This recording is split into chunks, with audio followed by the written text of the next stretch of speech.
नमस्कार दोस्तों, स्वागत है आपका the Hindu editorial discussion in Hindi में और डेट है आज की 10 जून 2020। चलिए डिस्कशन स्टार्ट करते हैं। सबसे पहले हम देख लेते हैं हमें कौन कौन से आर्टिकल डिस्कस करने हैं। हमें यहाँ पर पहला आर्टिकल हम डिस्कस करेंगे वार्निंग प्रायोरिटीज़ का, मतलब कि गवर्नमेंट की क्या क्या प्रायोरिटीज़ हैं कोविड-19 से निपटने के लिए। और अभी हाल ही में गवर्नमेंट ने एक ऑर्डर पास किया है रिलीजियस प्लेसेस को ओपन करने का। उसके क्या प्रभाव पड़ सकते हैं, कोविड-19 के जो केसेस हैं, केसेस की संख्या बढ़ सकती है या कम्युनिटी ट्रांसफर का जितना खतरा है वो कितना हो सकता है, तो इसको हम डिटेल से चर्चा करेंगे। उसके बाद एक आर्टिकल यहाँ पर हम डिस्कस करेंगे क्लाइमेट चेंज से संबंधित इंपॉर्टेंट आर्टिकल है, इसको हम काफ़ी डिटेल से डिस्कस करेंगे। उसके बाद यहाँ पर एक है पिंसर प्रोवोकेशन, ये आर्टिकल लद्दाख में सिक्योरिटी से संबंधित है, इसको भी हम डिस्कस करेंगे। और चाइना डिस्प्यूट को भी हम डिस्कस करेंगे। तो चलिए डिस्कशन स्टार्ट करते हैं। सबसे पहले यहाँ पर पहला जो आर्टिकल है हमारा वो है flattening the climate curve. Climate curve क्या होता है? क्लाइमेट कर्व एक ऐसा कर्व होता है जो कि क्लाइमेट चेंज के बारे में बतलाता है हमें कि किस रेट से क्लाइमेट चेंज हो रहा है। यहाँ पर आप देख सकते हैं कि ये जो कर्व है वो ग्लोबल टेम्परेचर को दिखाया गया है इसमें, यहाँ पर टाइम के साथ, मतलब कि कितने वर्षों में ग्लोबल टेम्परेचर कितना इंक्रीज होगा। अगर हम कोई प्रिकॉशन नहीं लेते हैं तो हमारा क्लाइमेट टेम्परेचर जो है वो इस हिसाब से बढ़ेगा। ठीक है, ये कर्व आपको दिख रहा है। उसके बाद अगर हम कुछ क्लाइमेट प्रिकॉशन लेते हैं या क्लाइमेट प्रोटेक्टिव मेजर्स अपनाते हैं तो हमारा जो टेम्परेचर है ग्लोबल टेम्परेचर वो इस अकॉर्डिंग, इस कर्व के अकॉर्डिंग बढ़ेगा। ठीक है, तो ये तो हमने सिंपल से डिसाइड किया। उसके बाद यहाँ हम जो डिस्कशन है उसको आगे बढ़ाते हैं।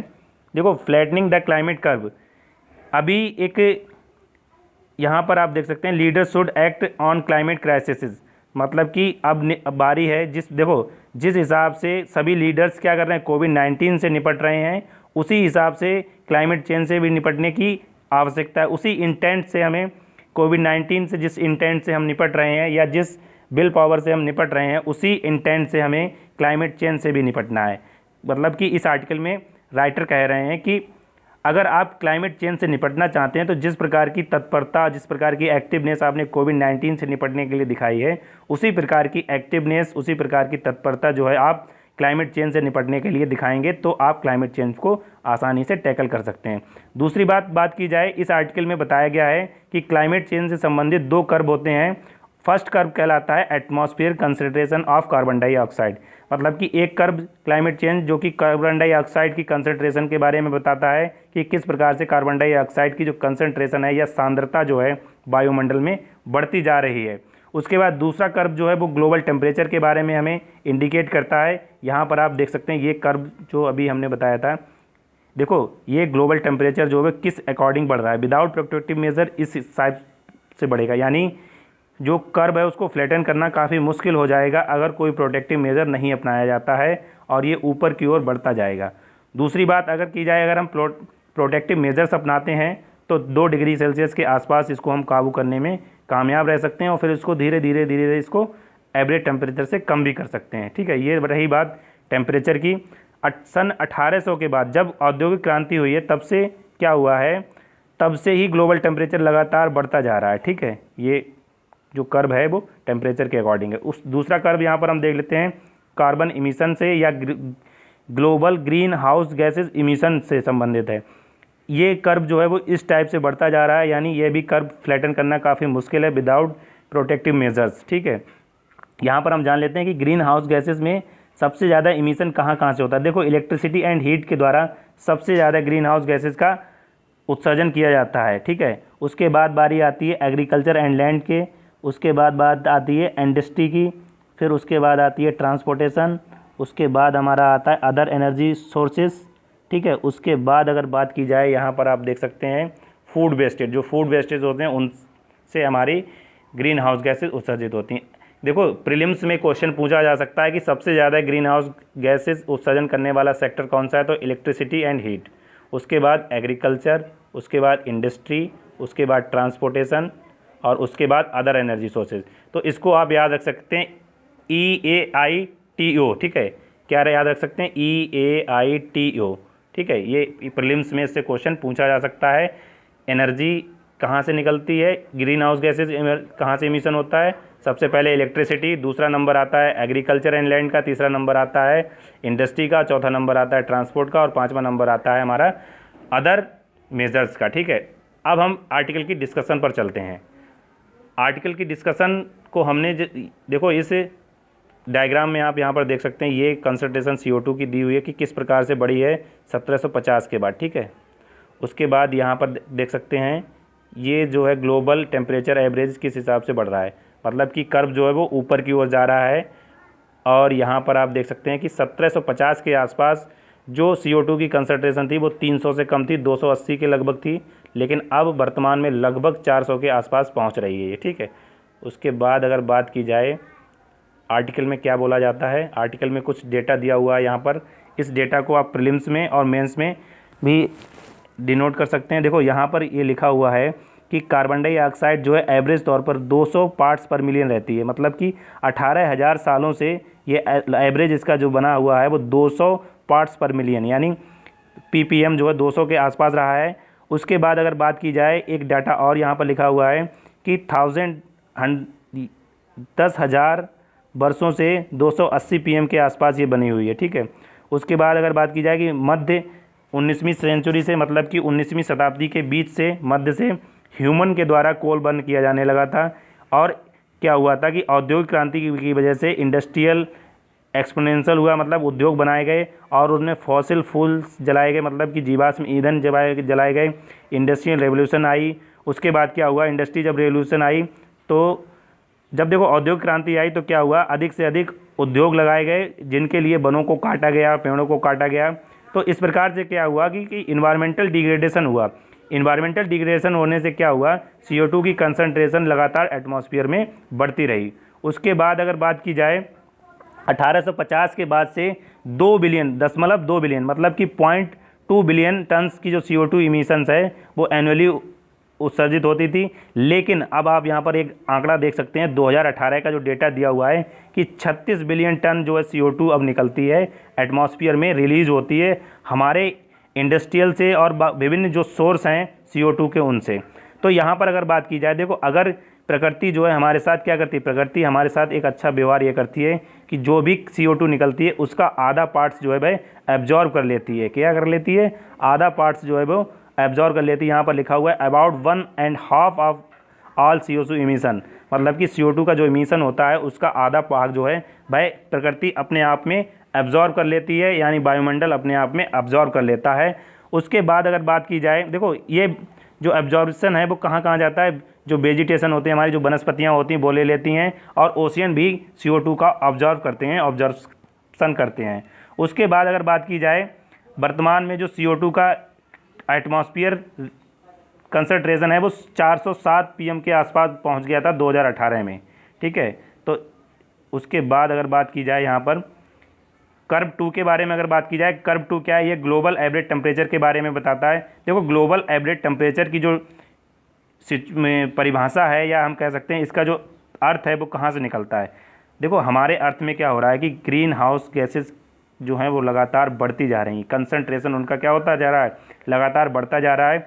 और ग्रीन हाउस गैसेस वे गैसेस होती हैं जो सूर्य से आने वाली किरणों को तो एब्जॉर्ब करके अंदर ले आती हैं, लेकिन जो पृथ्वी से विकिरण निकलता है, मतलब भौमिक विकिरण, उसको वह एटमॉस्फेयर में रिलीज़ नहीं होने देती हैं, जिस कारण क्या होता है पृथ्वी का वायुमंडल गर्म हो जाता है, और इसी को कहते हैं ग्लोबल वार्मिंग। और ग्लोबल वार्मिंग जो है वो लगातार बढ़ती जा रही है। यहाँ पर आप एक फैक्ट देख सकते हैं कि 1850 से लगातार ग्लोबल टेम्परेचर जो है वो बढ़ता जा रहा है, ठीक। उसके बाद अगर बात की जाए कि अगर इसी प्रकार से ये टेम्परेचर बढ़ता रहा तो अभी जो 21वीं सेंचुरी की समाप्ति होगी या एंड ऑफ सेंचुरी होगा, तब तक ये 4 डिग्री सेल्सियस बढ़ चुका होगा अगर हम इन्हें कोई प्रोटेक्टिव मेजर्स नहीं अपनाए तो। उसके बाद इसमें बात की जाती है कि क्लाइमेट चेंज जो है नॉट जस्ट टेम्परेचर, देखो क्लाइमेट चेंज जो है केवल टेम्परेचर से संबंधित नहीं है, इसमें अन्य कंपोनेंट भी शामिल हैं, जैसे मौसम को ये प्रभावित करता है, वर्षा के रेनफॉल को प्रभावित करता है, मतलब वर्षा के पैटर्न को भी क्लाइमेट चेंज ने बदल दिया है। पहले क्या होता था कि बारिश जो है वो लगातार पूरे वर्ष भर होती थी, लेकिन अब क्लाइमेट चेंज के कारण क्या हो गया कि कहीं तो बारिश एकदम होती है, यानी फ्लड की स्थिति उत्पन्न हो जाती है, बहुत अधिक वर्षा होती है, कहीं कहीं बिल्कुल नहीं होती है, मतलब कि जो वर्षा का पैटर्न है वो जिगजैग हो गया, मतलब कि कोई भी एक सततता नहीं रही है वर्षा के पैटर्न में। वर्षा का पैटर्न जो है वो अस्थिर सा हो गया है क्लाइमेट चेंज की वजह से। ह्यूमिडिटी और विंड स्पीड भी क्लाइमेट की वजह से बदल रही हैं, और विभिन्न प्रकार के साइक्लोन भी क्लाइमेट चेंज की वजह से आ रहे हैं, इमर्ज हो रहे हैं। उसके बाद अगर बात की जाए कि क्लाइमेट चेंज में कौन कौन सी चीज़ें आ सकती हैं, देखो क्लाइमेट चेंज के बाद जलवायु परिवर्तन से संबंधित कौन कौन सी वेदर इवेंट्स हैं जो प्रभावित करती हैं। देखो यहाँ पर लिखा हुआ हरिकेन, हीट वेव और ड्राउट जैसी समस्याएं जो हैं वो क्लाइमेट चेंज के कारण उत्पन्न हो रही हैं। उसके बाद अगर बात की जाए कि यूरोपियन समिट, देखो यहाँ पर कुछ एग्जाम्पल दिए हुए हैं क्लाइमेट चेंज के, इनको आप याद रख सकते हैं, मेंस में आप इनको कोट कर सकते हैं, ये इंपॉर्टेंट हैं। जब भी क्लाइमेट चेंज से संबंधित कोई फैक्ट्स या कोई क्वेश्चन मेंस में पूछा जाता है तो आप इस डेटा को कोट कर सकते हैं। देखो यहाँ पर लिखा हुआ है कि 2003 में यूरोप में क्या हुआ था, हीट वेव आई थी जिसमें 70,000 लोग मारे गए थे। जब भी क्लाइमेट चेंज से होने वाली हानियाँ आपको लिखनी हो तो वहाँ पर आप ये एग्जाम्पल लिख सकते हैं, ठीक है। उसके बाद 2015 से 2019 के बीच में globally have been warmest year of record. देखो 2015 से 2019 के बीच में जो वर्ष रिकॉर्ड किए गए हैं वो वैश्विक स्तर पर सर्वाधिक गर्म वर्ष के रूप में रिकॉर्ड किए गए हैं। उसके बाद अगर बात की जाए, देखो अमेजन फायर 2019 में अमेजन के जंगलों में आग लगी थी और ऑस्ट्रेलिया में भी आग लगी थी, तो ये भी काफ़ी जो क्लाइमेट चेंज के परिवर्तन को दर्शाते हैं। उसके बाद अगर बात की जाए अभी क्या हुआ है, अभी क्लाइमेट चेंज क्यों न्यूज़ में आया है, अभी कंटेस्ट ये है कि क्लाइमेट चेंज न्यूज़ में इसलिए आया है कि काफ़ी सारे वर्षों से विभिन्न प्रयासों के बावजूद क्लाइमेट चेंज पर काबू पाना जो है मनुष्य के काबू से बाहर होता जा रहा था। लेकिन कोविड-19 ने ये दिखाया है कि मनुष्य के, देखो कोविड-19 की वजह से क्या हुआ है कि क्लाइमेट में थोड़ा सा रिलैक्सेशन हुआ है, लेकिन इसके बावजूद मार्च 2020 जो है सबसे ज़्यादा गर्म सेकेंड मार्च रहा है। मतलब कि अभी तक का सबसे ज़्यादा गर्म जो मार्च है उसमें मार्च 2020 का जो नंबर है वो दूसरा है। जबकि कोविड-19 के बावजूद समस्त देशों में, लगभग दुनिया के अधिकतर देशों में लॉकडाउन की स्थिति है, जिससे कि इंडस्ट्रियल एक्टिविटीज़ भी नहीं हो पा रही हैं, फिर भी मार्च जो है सबसे ज़्यादा गर्म नंबर में दूसरे नंबर पर रहा है। उसके बाद अगर बात की जाए क्लाइमेट चेंज की ग्लोबल एवरेज टेम्परेचर की, अभी एक यूनिवर्सिटी ऑफ शिकागो के द्वारा एक रिपोर्ट पब्लिश की गई है जिसमें यह बताया गया है कि इसी रेट से अगर CO2 का इमिशन होता रहा तो जो टेम्परेचर है वो 4 डिग्री सेल्सियस के आसपास पहुंच जाएगा इंडिया में विभिन्न राज्यों में। 4 डिग्री सेल्सियस जो टेम्परेचर है वो इंक्रीज हो जाएगा अगर इसी रेट से CO2 का इमिशन होता रहा। उसके बाद अगर बात की जाए, एक डेटा और यहाँ पर दिया हुआ है कि 2010 में केवल 5 दिन ऐसे थे जो 35 डिग्री सेल्सियस से ऊपर के थे एवरेज के तौर पर, और 2050 में इनकी संख्या बढ़कर हो जाएगी 15 और सन 2100 में इनकी संख्या बढ़कर हो जाएगी 42 दिन ऐसे होंगे 2100 में कि जिनका टेम्परेचर जो है 35 डिग्री सेल्सियस से अधिक रहेगा। क्लाइमेट चेंज से निपटने के लिए जो मेजर्स उठाए गए हैं उनमें कौन कौन से मेजर सबसे अधिक प्रभावी साबित हो सकते हैं। देखो पेरिस एग्रीमेंट जो है ये काफ़ी इफेक्टिव साबित हो सकता है क्लाइमेट चेंज को टैकल करने के लिए या एड्रेस करने के लिए। पेरिस क्लाइमेट चेंज जो है वो 2015 में हुआ था। इसमें यह निर्धारित किया गया था कि प्री इंडस्ट्रियल एरिया के जो लेवल हैं, प्री इंडस्ट्रियल लेवल जो है मतलब कि औद्योगिक क्रांति की पूर्व से जो टेम्परेचर का राइज है यानी उसको 2 डिग्री सेल्सियस तक रोकना, यानी उसके जो वृद्धि है टेम्परेचर में उसको 2 डिग्री सेल्सियस तक रोकना, यह पेरिस एग्रीमेंट का एक मेन एम था। उसके बाद अगर बात की जाए इसमें एक और इसके बाद आर्टिकल में ये कहा जाता है कि सभी देशों के पास एक कॉमन एक्सक्यूज़ ये बना हुआ है क्लाइमेट चेंज को एड्रेस ना करने का कि ग्रीन हाउस गैसेस को कर्व करना काफ़ी मुश्किल है। क्यों? क्योंकि इससे क्या होगा, इकॉनमी को प्रभाव पड़ेगा। क्या होगा? इकॉनमी पर प्रभाव पड़ेगा। लेकिन एक आर्टिकल पब्लिश होता है नेचर 2019 में, ये हाईलाइट करता है कि देखो इकोनॉमिक जो कॉस्ट है वो क्लाइमेट चेंज की काफ़ी ज़्यादा साबित होगी आने वाले समय में। अगर आपने अभी ध्यान नहीं दिया तो आने वाले समय में क्लाइमेट चेंज की जो इकोनॉमिक कॉस्ट है वो काफ़ी ज़्यादा होगी, जो कि वर्तमान की इकोनॉमिक कॉस्ट से काफ़ी अधिक हो सकती है। यह एक पब्लिश किया गया आर्टिकल इन नेचर 2019 में। उसके बाद अगर बात की जाए inter governmental panel on climate change की यानी IPCC की, इसके द्वारा भी एक एस्टिमेटेड डाटा दिया गया है जिसमें बताया गया है कि हर वर्ष $2.4 ट्रिलियन यानी $2.4 ट्रिलियन का इन्वेस्टमेंट किया जाएगा मोर इफिशिएंट एनर्जी सिस्टम में, जो कि 2035 तक नीडेड है। मतलब कि अगर क्लाइमेट चेंज को हमें काबू में रखना है या हम कह सकते हैं उसको एड्रेस करना है तो हमें $2.4 ट्रिलियन का इन्वेस्टमेंट करना होगा 2035 तक, तभी हम इसको 1.5 डिग्री सेल्सियस पर या 1.5 डिग्री सेल्सियस पर इसे रोक सकते हैं। उसके बाद अगर बात की जाए कुछ अन्य डेटा की, तो यहाँ पर एक डेटा दिया हुआ है कि 2009 में यूनाइटेड नेशन की जो क्लाइमेट कॉन्फ्रेंस हुई थी यानी UNFCCC 2009, उसमें ये निर्धारित किया गया था कि 100 बिलियन डॉलर की जो मदद है वो 2020 से सभी पुअरेस्ट कंट्री को दी जाएगी। मतलब कि देखो, जो रिचेस्ट कंट्री हैं, जो अमीर कंट्री हैं, वो क्या करेंगे, 100 बिलियन डॉलर की ऐड देंगे गरीब देशों के लिए, जो जिससे कि वे क्लाइमेट चेंज से निपट सकें या क्लाइमेट चेंज से संबंधित जो मिटिगेशन एंड एडॉप्शन है उनको वह एडॉप्ट कर सकें क्लाइमेट चेंज से निपटने के लिए। उसके बाद अगर एक डेटा की अन्य बात की जाए तो यहाँ पर ये लिखा हुआ है कि 71 बिलियन डॉलर जो है अभी तक प्रोवाइड कराए गए हैं क्लाइमेट चेंज से निपटने के लिए। ठीक है, उसके बाद यहाँ पर कुछ बात दी गई कोविड-19 से संबंधित कि कोविड-19 के कारण काफ़ी सारे जो फॉसिल फ्यूल्स जो हैं वो कम यूज़ किए गए हैं। इसके साथ साथ कार्बन एमिशन में जो है वो कुछ कमी आई है।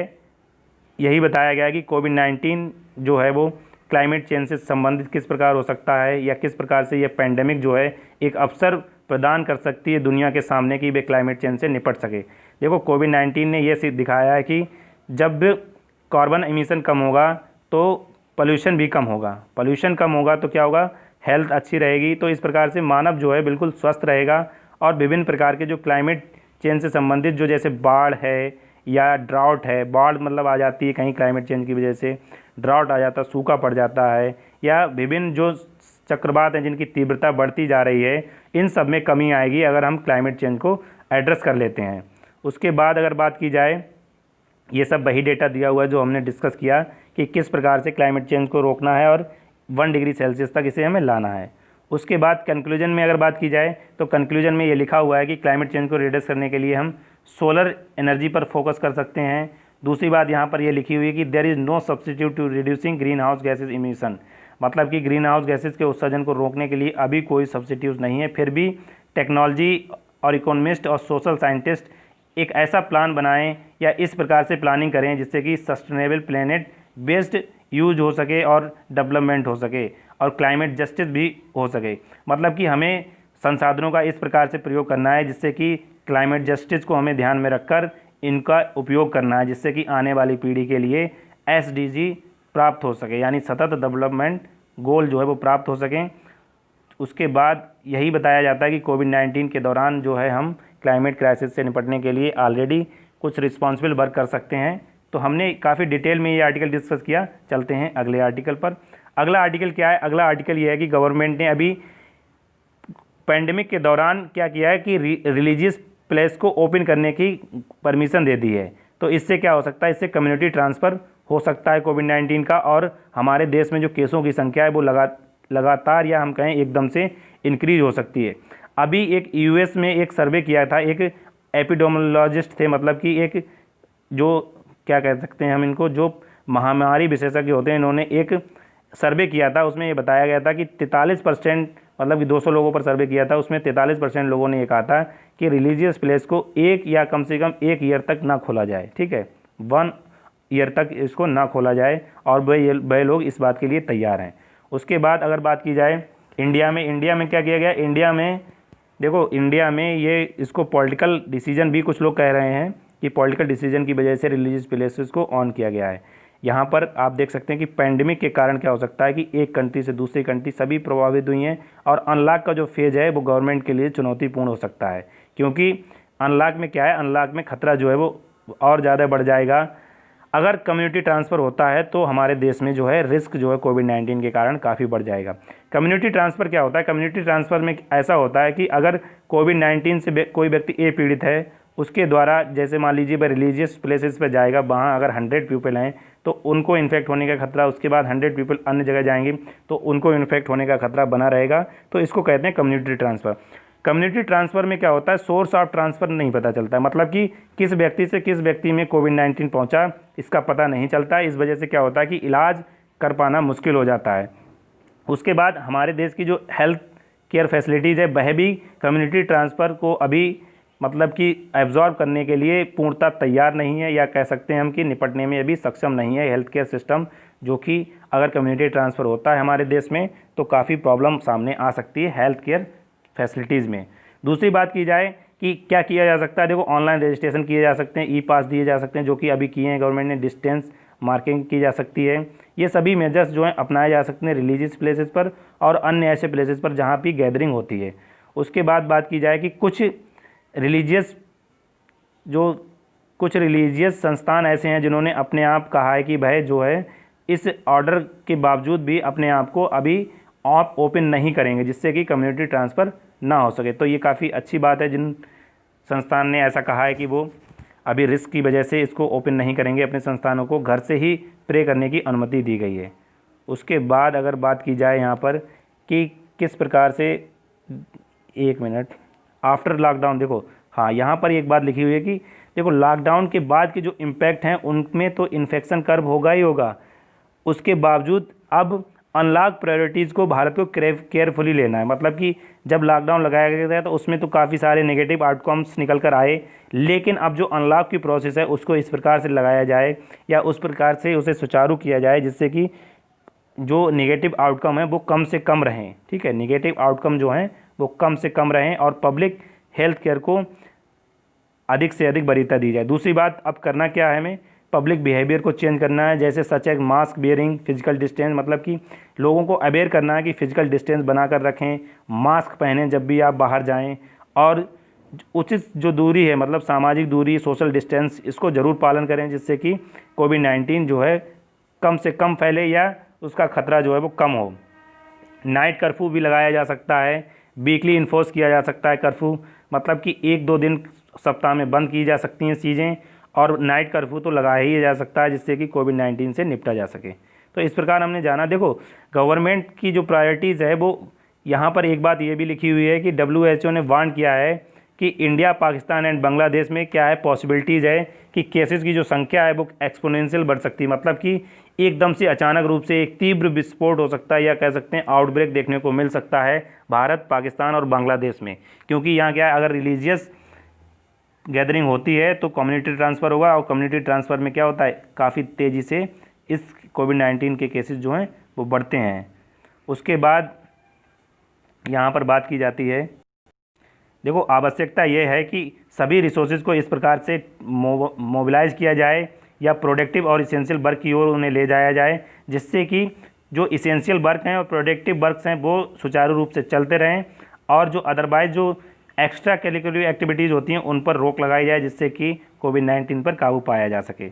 चलते हैं अगले आर्टिकल पर। अगला आर्टिकल जो है हमारा थ्रेट इन लद्दाख से संबंधित है, यानी लद्दाख में क्या सिचुएशन है अभी, इसको GS पेपर 3 के हम सिक्योरिटी टॉपिक से रिलेट कर सकते हैं। यहाँ पर आप देख सकते हैं, देखो डिस्प्यूट जो है भारत चाइना के बीच में कहाँ कहाँ पर है। डिस्प्यूट जो है भारत चाइना के बीच में यहाँ पर ये अक्साई चिन में है। उसके बाद ये डिस्प्यूटेड एरिया है गलवान घाटी जो अभी काफ़ी चर्चा में है लद्दाख में, यहाँ पर ऊपर। ठीक है, उसके बाद अगर बात की जाए ईस्टर्न फ्रंट पर, तो ईस्टर्न फ्रंट पर अरुणाचल प्रदेश में डिस्प्यूट है। देखो अगर चाइना से विवाद के बैकग्राउंड की बात की जाए तो सबसे पहले भारत और चाइना के बीच में जो बाउंड्री है वो कितनी है, भारत और चाइना के बीच में जो बाउंड्री है वो है 3488 किलोमीटर। ठीक है, उसके बाद अगर बात की जाए भारत का जो बाउंड्री है वो किन किन राज्यों की बाउंड्री चाइना से लगती है, देखो जम्मू कश्मीर में अब लद्दाख। ठीक है, पहले जम्मू कश्मीर की लगती थी, अब लद्दाख की। उसके बाद हिमाचल प्रदेश, उत्तराखंड, सिक्किम और अरुणाचल प्रदेश जो है वो चीन के साथ सीमा बनाते हैं। 1950 से पहले क्या हुआ था कि भारत चीन के बीच में कोई सीमा नहीं थी। क्यों? क्योंकि तिब्बत यहाँ पर क्या था, तिब्बत एक बफर स्टेट का काम करता था, लेकिन 1950 में चीन ने तिब्बत को मतलब कब्जा कर लिया उस पर, या कह सकते हैं अपने आप में शामिल कर लिया।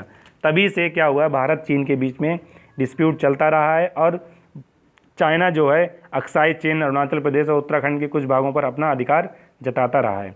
भारत चीन सीमा विवाद को 3 सेक्टरों में बांटा जा सकता है। पश्चिमी सेक्टर, एक मिनट इसको मिटा देते हैं, वेस्टर्न फ्रंट पर, उसके बाद पूर्वी सेक्टर, और उसके बाद अगर बात की जाए मिडिल सेक्टर। ठीक है, देखो पश्चिमी सेक्टर में क्या हुआ था कि यहाँ पर जो मैकमोहन लाइन है इसको चाइना जो है नहीं मानता है। ठीक, 1960 के आसपास क्या हुआ था, चाइना ने यहाँ 1957 में क्या किया था, चाइना ने यहाँ सड़क बनाई थी, बनाना शुरू कर दिया था, और भारत को पता भी नहीं चला था। भारत को जब पता चला तब तक काफ़ी देर हो गई थी।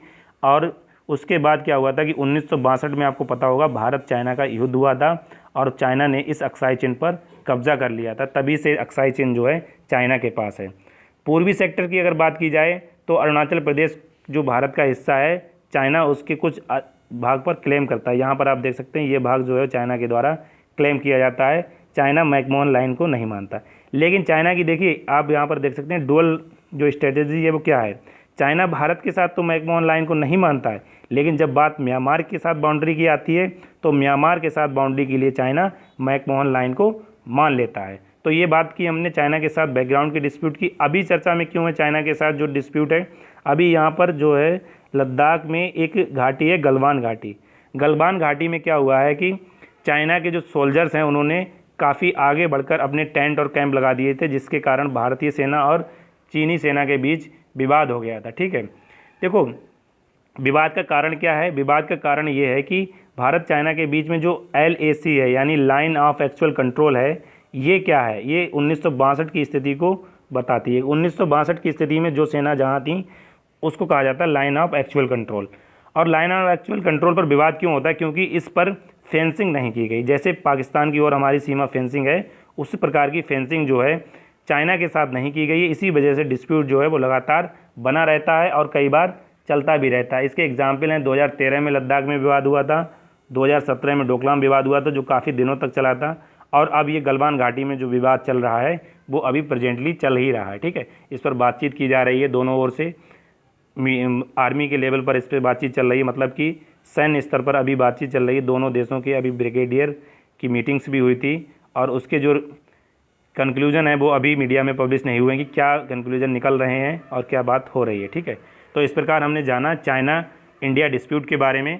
उसके बाद देखो अब ये डिस्प्यूट गलवान घाटी में हुआ क्यों था। ये डिस्प्यूट इसलिए हुआ था कि भारत गलवान घाटी में एक सड़क बना रहा है और इसका विरोध किया जा रहा है चाइना के द्वारा। देखो चाइना जो है लद्दाख में इस बात का विरोध क्यों कर रहा है। देखो चाइना का आपने एक सुना होगा कि चाइना पाक इकोनॉमिक कॉरिडोर, ठीक है, चीन पाक इकोनॉमिक कॉरिडोर, जो कि चीन के और पाकिस्तान के मतलब कि कहाँ तक जाता है, ग्वादर तक जाता है, यहाँ पर आप देख सकते हैं। ठीक है, उसके बाद अगर बात की जाए कासगढ़ से ग्वादर तक जाता है। अब चाइना को देखो खतरा ये है कि लद्दाख को यूटी बना दिया गया है, कश्मीर को भी यूटी बना दिया गया है। तो इस प्रकार चाइना के मन में एक बात ये आ रही है कि चाइना के द्वारा जो इन्वेस्टमेंट किया गया है POK में, वो जो है वो रिस्क में थोड़ा सा आ सकता है, क्योंकि लास्ट ईयर हमारे एक्सटर्नल मिनिस्टर ने कहा था कि POK जो है भारत का अभिन्न अंग है और POK पर भारत का क्लेम है, भारत का अधिकार है। ठीक है, तो इस प्रकार जो है चाइना जो है कश्मीर के स्टेटस को, मतलब जिस प्रकार का कश्मीर है उस प्रकार का करना चाहता है। ये तो इंटेंट थोड़ा कम लगता है, लेकिन चाइना जो है अपनी इन्वेस्टमेंट को बचाने के लिए इस प्रकार की घटनाएं कर रहा है कि भाई थोड़ा सा आगे बढ़े बाउंड्री के, जिससे कि भारत चाइना की बातचीत हो और भारत चाइना के बीच जो बातचीत हो उसमें चाइना अपने पक्ष में बातचीत कराने में कह सकते हैं कि सक्सेस हो सके। इस प्रकार के लिए भाई इस प्रकार की जो हरकतें हैं वो कर रहा है कि चाइना में बॉर्डर पर घुसपैठ की। ठीक है, उसके बाद यहाँ पर आप देख लीजिए जो हमने डिस्कस किया वो सब इसमें लिखा हुआ है कि चाइना का क्या इंटेंट है और पाकिस्तान का क्या इंटेंट है। देखो पाकिस्तान के द्वारा किस प्रकार की कन्वेंशन अपनाई जाती है। पाकिस्तान क्या करता है, पाकिस्तान भारत के रीजन में अधिकतर आतंकवादियों को इन्फिल्ट्रेट करता रहता है, मतलब कि आतंकवादी घुसपैठ कराता रहता है। और वह डायरेक्ट तो देखो वार नहीं करता है, लेकिन अनकन्वेंशनल वार के जरिए टेररिस्ट को भारत की सीमा में प्रवेश कराता है, जिससे क्या होता है कि डिस्प्यूट बढ़ता जाता है। तो पाकिस्तान चाहता है कि जम्मू कश्मीर में अस्थिरता बनी रहे, जिससे कि जम्मू कश्मीर का जो झुकाव है वो पाकिस्तान की ओर जाए, लेकिन भारत इसके बिल्कुल विरुद्ध है। भारत इस प्रकार की कोई भी कंटेंट को मतलब कि टैकल करने और एड्रेस करने में सक्षम है। उसके बाद अगर बात की जाए यहाँ पर आगे जो बात की गई है, देखो पाकिस्तान क्या चाहता है, पाकिस्तान की जो डायल्यूशन है वो कहता है, पाकिस्तान कहता है कि आर्टिकल 370 जो है वो जम्मू कश्मीर की आवाम जो है वहाँ की, या हम कह सकते हैं जो जनता है उसके खिलाफ़ है। और उसके बाद की बात की जाए कि चाइना, हमने जो अभी डिस्कस किया था लद्दाख की डिवीज़न में क्या कैलकुलेट कर रहा है, चाइना कैलकुलेट कर रहा है अपने इकोनॉमिक इंटरेस्ट, जो कि CPEC हमने अभी डिस्कस किया था, चाइना पाकिस्तान इकोनॉमिक कॉरिडोर, जो कि जिनजियांग तिब्बत और लद्दाख होते हुए, मतलब लद्दाख का जो ऊपर वाला एरिया है एक्साई चिनवाला, वहाँ से होते हुए POK को जाता है। ठीक है, तो इस प्रकार चाइना अपने हित कर रहा है, मतलब कि यहाँ क्या हो रहा है कि इंटरेस्ट की ओवरलैपिंग हो रही है, मतलब कि लद्दाख पर चाइना के जो इंटरेस्ट हैं, पाकिस्तान के जो इंटरेस्ट हैं और भारत के जो इंटरेस्ट हैं, इन सभी में ओवरलैपिंग हो रही है और इसी वजह से डिस्प्यूट जो है वो बढ़ता जा रहा है। ठीक है, उसके बाद जो हमने डिस्कस किया था कि भारत के जो एक्सटर्नल मिनिस्टर हैं उन्होंने एक स्टेटमेंट दिया था। इसके बाद से जो है विवाद जो है बढ़ता ही जा रहा है लगातार। यहाँ पर आप देख सकते हैं क्या लिखा हुआ है, ठीक है, ओके। देखो यहाँ पर ये लिखा हुआ है कि चाइना जो है लद्दाख को टेरिटोरियल डिस्प्यूट विद स्ट्रेटेजिक, मतलब कि वह रणनीति के तहत इसको डिस्प्यूट बना रहा है, जबकि पाकिस्तान क्लेम कर रहा है कि कश्मीर में एक आइडियोलॉजिकल कन्विक्शन हो और वह पूरे के पूरे कश्मीर को भारत से अलग करने की रणनीति के तहत काम करता है, जैसा कि वह आज़ादी के बाद से लगातार करता आ रहा है। जब से भारत आज़ाद हुआ है तब से पाकिस्तान के द्वारा जम्मू कश्मीर में कुछ ना कुछ टेररिस्ट एक्टिविटीज़ लगातार की जा रही हैं और यहाँ पर टेररिस्ट का इन्फिल्ट्रेशन भी होता रहा है। इस कारण जो है भारत पाकिस्तान के बीच में भी डिस्प्यूट रहता है, चाइना के बीच में जो डिस्प्यूट है वो भी बना हुआ है। दूसरी अगर बात की जाए यहाँ पर कि दोनों में कौन क्या स्थिति कश्मीर की चाहते हैं, हमने अभी डिस्कस किया था कि चाइना जो है वो ये नहीं चाहता कि उसके द्वारा it does not challenge the status in Kashmir, मतलब कि भाई कश्मीर के स्टेटस को चैलेंज नहीं कर रहा है, लेकिन भाई अपने CPEC प्रोजेक्ट के तहत उसको बचाने के लिए prevent any Indian move from threatening CPEC। यहाँ पर लिखा है कि चाइना जो है वो किसी प्रकार की CPEC संबंधित कोई थ्रेट है उसको टैकल करने के लिए इस प्रकार की हरकत कर रहा है और भाई भारत की बाउंड्री में घुसपैठ कर रहा है, जिससे कि भारत को बातचीत के लेवल पर लाया जा सके। ये इस आर्टिकल में देखो राइटर जो भी एक अलग व्यू पॉइंट का व्यू प्रेजेंट करते हैं, मतलब कि एक अलग विचार रखते हैं कि किस प्रकार से चाइना के साथ बातचीत का जो जरिया है वो और पाकिस्तान के साथ जो बातचीत का जरिया है वो दोनों अलग हैं, डिफरेंट कैसे हैं। और पाकिस्तान क्या चाहता है, पाकिस्तान चाहता है कि कश्मीर का स्टेटस बदले, यानी जैसा पहले था वैसा कश्मीर रहे, यानी UT को हटाकर उसे स्टेट बनाया जाए फिर से। देखो हमने बताया था कि चाइना और पाकिस्तान दोनों एक ही नहीं है, दोनों के साथ एक प्रकार की बातचीत नहीं की जा सकती, क्योंकि पाकिस्तान क्या करता है, पाकिस्तान जो है पाकिस्तान टेररिस्ट को बढ़ावा देता है, टेररिज्म को बढ़ावा देता है, जबकि चाइना जो है अपने इकोनॉमिक इंटरेस्ट को बढ़ावा दे रहा है। तो इस प्रकार जिस प्रकार से बात चाइना के साथ की जा सकती है उस प्रकार की बात जो है पाकिस्तान के साथ नहीं की जा सकती। इस आर्टिकल में यही बताया गया है। और आज की डिस्कशन में इतना ही। अगर आपको ये वीडियो अच्छी लगी तो लाइक शेयर और कमेंट करें और हमारे चैनल ओनली सिविल सर्विसेज को सब्सक्राइब करें। Thank you for watching.